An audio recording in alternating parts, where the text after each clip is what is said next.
আপনি আপনি ইমাম, আপনি ইমাম, আপনার কত? দুজনের 7,000 7,000। কোন এলাকার আপনারা?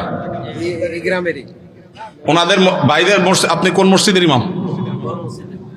বড় মসজিদ নাম কি? পশ্চিমপাড়া বড় মসজিদ। পশ্চিমপাড়া বড় মসজিদের কমিটির লোকজন কারা আছেন? কোন মসজিদ? কই? উনি পূর্বপাড়া। হ্যাঁ, পূর্বপাড়া মসজিদের মসজিদ কমিটির লোকেরা কেউ ভাই আছেন?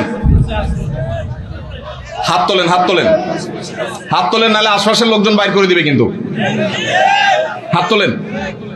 আছে পূর্বপাড়া কেউ আছে?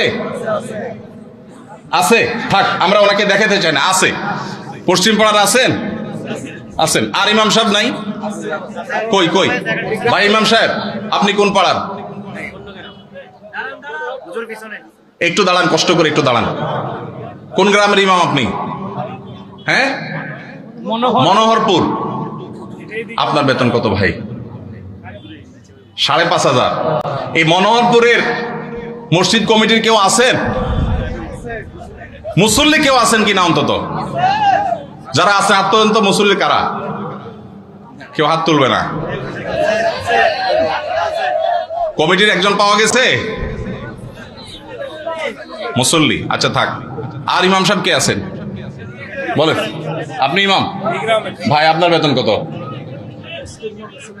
হ্যাঁ, মসজিদ থেকে বেতন কত বলতেছি? মসজিদ মাদ্রাসা দুই ডিউটি বেতন 11.5। তার মানে আমরা যদি 5.5 ধরি, তাহলে 5.5 মসজিদ থেকে বলা যায়। 5 ওয়াক্ত নামাজ পড়ান, ইমামতি করেন, 5 ওয়াক্ত নামাজ পড়ান, 5,500 জুমা সহ। আপনার কোন এলাকা? এই গ্রামের নাম বলেন? ডুলিপাড়া। কই মাহফিলের আয়োজক কারা? সামনে আসেন না, সামনে আসেন। কই পোস্টার কই? নাম বলার আগে সামনে আসেন। নামই নাই, চালাকেরা। আচ্ছা, আর ইমাম সাহেব আছেন? আর 1-2 জন কই? ভাই কোন এলাকার? পাশের এলাকার। বেতন কত? হ্যাঁ, 8,000। কোন এলাকার? নোয়াগ্রাম। নোয়াগ্রামের ভাইরা নিশ্চয় আছেন। আমি আপনাদের শরম দিতে চাই না, আপনাদের কারোর হাতও তুলতে চাই না। ইমাম সাহেবদের জবানবন্দি নিলাম, ধন্যবাদ। আর কোন ইমাম সাহেব আছেন? মুরব্বী দাঁড়ান একটু। ইমাম সাহেব দাঁড়ান, কষ্ট করে। কোন এলাকার ভাই? জি,